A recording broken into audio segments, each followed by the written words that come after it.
Pour le PDP, le parti au pouvoir, les Nigérians doivent s'attendre à un approvisionnement en électricité stable pendant au moins 10 heures, ceci dans les prochaines semaines. Mais l'APC, pour sa part, promet que le secteur de l'énergie va s'améliorer significativement dans les 6 mois s'il est élu. Le débat a été organisé par le Centre pour la démocratie et le développement CDD à Abuja. S'exprimant au nom de l'APC, Al-Hadi Laye Mohamed déclare que le parti d'opposition a l'intention de tenir une table ronde avec tous les acteurs du secteur de l'énergie, y compris les opérateurs privés présents pour voir comment relever les défis immédiats du secteur. À la date d'aujourd'hui, nous avons réuni les meilleures compétences dans le secteur de l'électricité qui travaillent pour nous. Et nous allons profiter de leur expérience et de leurs connaissances.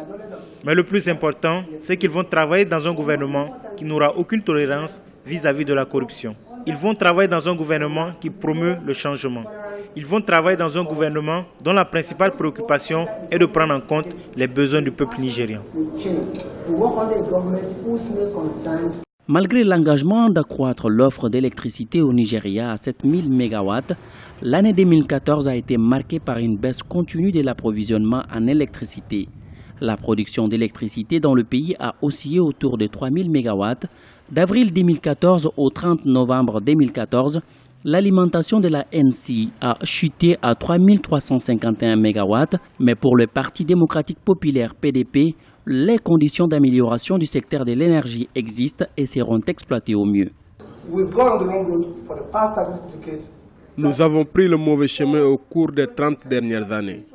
Mais depuis 2010, ce secteur s'est amélioré et les investisseurs savent que nous avons de la consistance politique.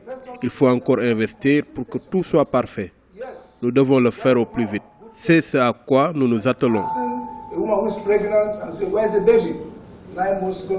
La corruption dans le secteur de l'énergie plombe aussi les efforts d'amélioration du secteur. Plusieurs ministres de l'énergie sont devenus des gouverneurs, ce qui pour certains s'apparente à une promotion de la mauvaise gouvernance.